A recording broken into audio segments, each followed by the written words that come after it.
परम ब्रह्मणे नमः। माँ समलेश्वरी वीर हनुमते देवताभ्यो नमः। इष्ट देवेभ्यो नमः। पूर्व पुरुषेभ्यो नमः। ओम नमो नारायणाय। प्रसीद में देवी जगन्निवास। बंधुगण, मैं राधाकांत सेठ आप सबको प्रणाम करता हूं।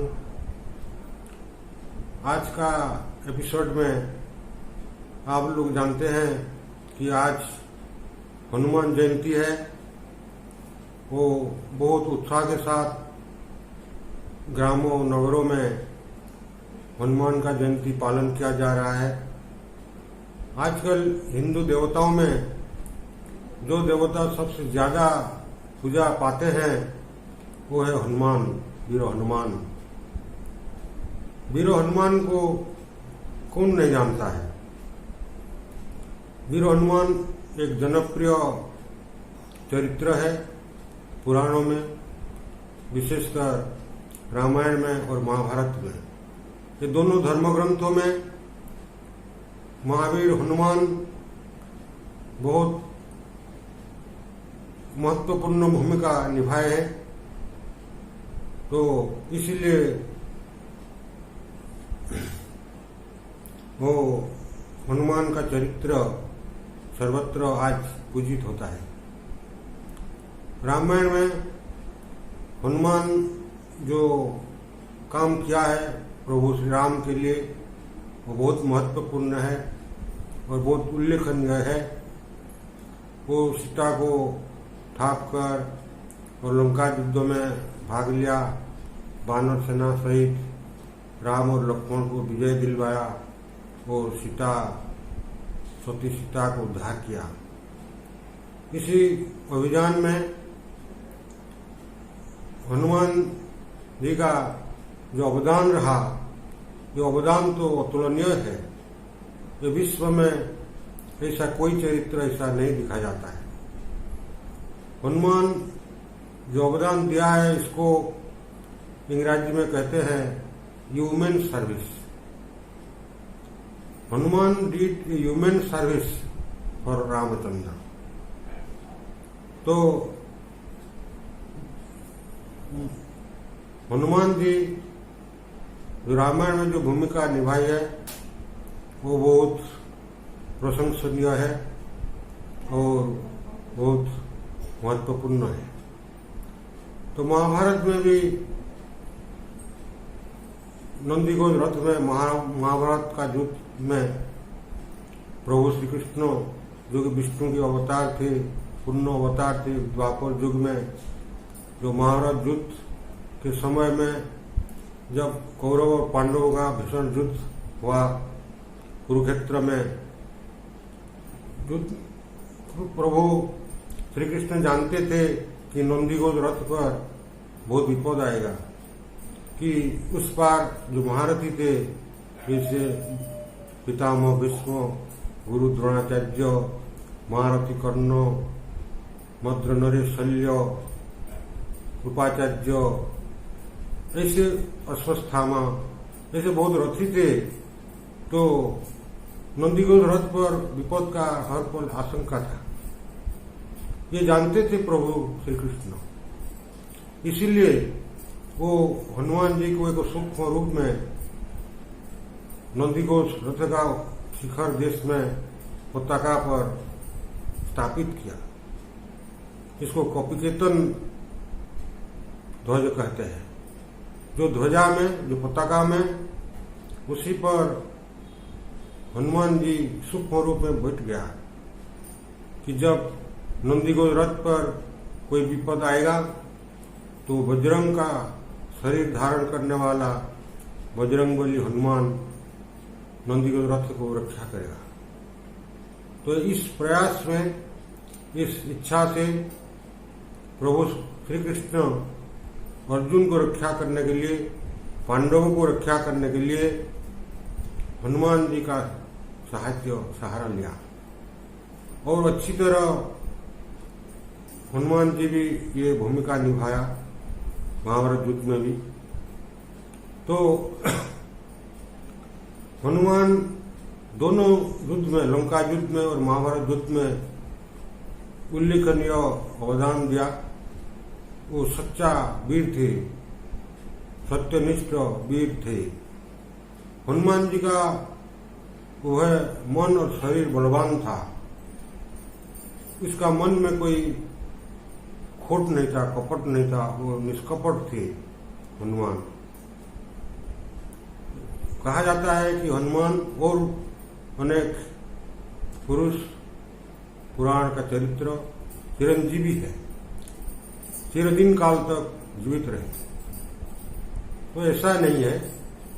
तो जब हनुमान जी का सहारा साहाय्य को प्रतिदान देने के लिए श्री रामचंद्र सोचे, तो हनुमान जी को बोले, वीर हनुमान, तू मेरे लिए बहुत कष्ट उठाया, तू मेरा बहुत सहायता किया सीता उद्धार में, मैं तुम्हारा ऊपर आभारी हूँ, तुम क्या वर मांगते हो, मांगो।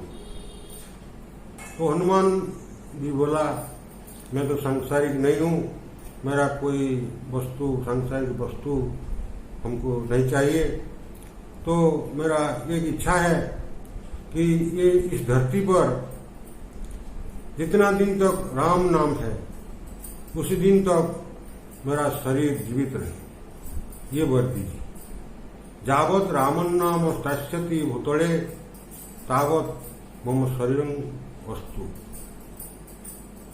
ऐसा वर मांगा श्री राम को। श्री राम जी बोले, हे हनुमान, हे वीर हनुमान, तू एक कल्प तक जीवित रहोगे। एक कल्प मीन्स 3,20,000 कोटि वर्ष, ऐसा लंबा समय को एक कल्प कहा जाता है। तो ये कल्प, इतना दिन तक तुम जीवित रहोगे। ये कल्प शेष होने पर, अंत होने पर तुम्हारा मृत्यु हो जाएगी। वो तुम्हारा आत्मा मेरी परमात्मा से लीन हो जाएगा। कल्पांते मम सायुज्यं प्राप्स्य से नात्र संशय। तो एक कल्प तक तुम जीवित रहोगे और उसके बाद तुम्हारा आत्मा मेरी परमात्मा से लीन हो जाएगा, तुम्हारा सायुज्य मुक्ति हो जाएगा।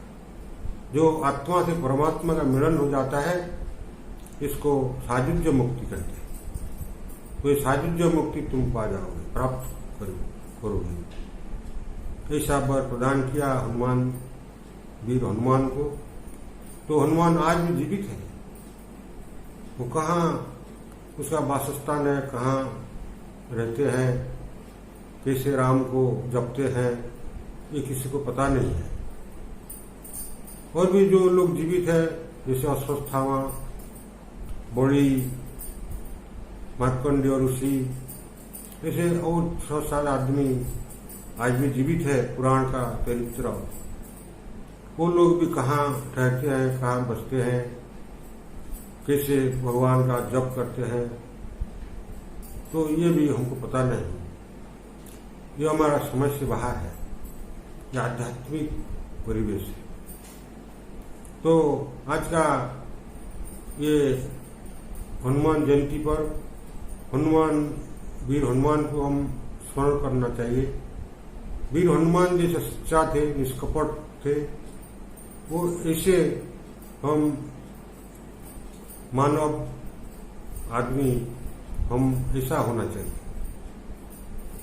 तो ऐसे करने से हमारा हनुमान का पूजा का सफलता मिलेगी।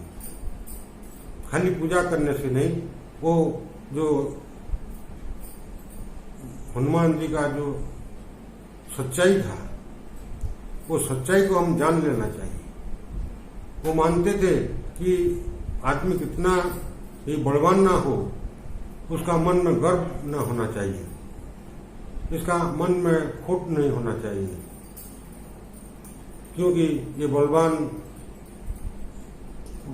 परमानेंट वस्तु नहीं होता है, चिरस्थायी नहीं होता है। आप कितना भी बलवान हो, आपको परास्त करने वाला कोई होता है ये संसार में।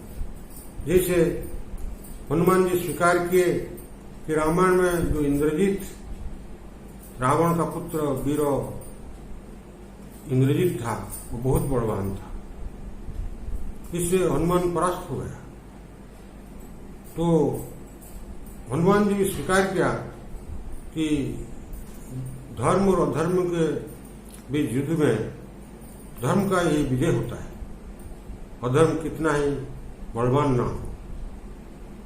तो इसलिए लंका युद्ध में श्री राम का विजय हुआ, महाभारत युद्ध में पांडवों का विजय हुआ।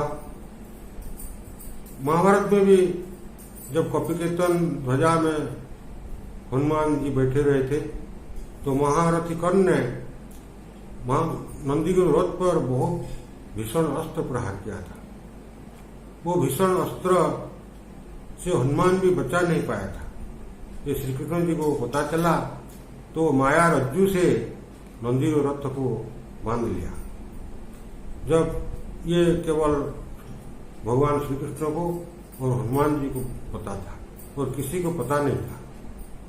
तो जब महाभारत युद्ध अंत हुआ तो ये रहस्य का खुलासा किया प्रभु श्री कृष्ण ने, और उसी समय जब पताका खींच लिए नंदी को रथ से, वो खंड विखंड हो गया नंदी को रथ। हनुमान जी भी स्वीकार किया तो बोले मुझे खेद है, महारथी कर्ण का अस्त्र से मैं नंदी को रथ को बचा नहीं पाया, वो बहुत महारथी थी। तो ऐसे महावीर हनुमान भी अपना बल पर गर्व नहीं करते थे, वो मानते थे कि उसको भी परास्त करने वाला कोई है। लेकिन जो धर्म और अधर्म के बीच युद्ध होता है तो धर्म का ही विजय होता है, ये सच्चाई का बल है। तो बंधुगण, आज हनुमान चरित्र से हमको ऐसा शिक्षा लेना चाहिए कि हम सच्चाई पर चले, धर्म पर चले, तो हमारा मन और शरीर दोनों बलवान हो जाएगा। आज इतना ही, मैं विराम लेता हूँ। बंधुगण, आप हनुमान जयंती अच्छा से उत्साह से पालन कीजिए और हनुमान का जो चरित्र है उससे आप शिक्षा प्राप्त कर लीजिए। बंधुगण, धन्यवाद, नमस्कार।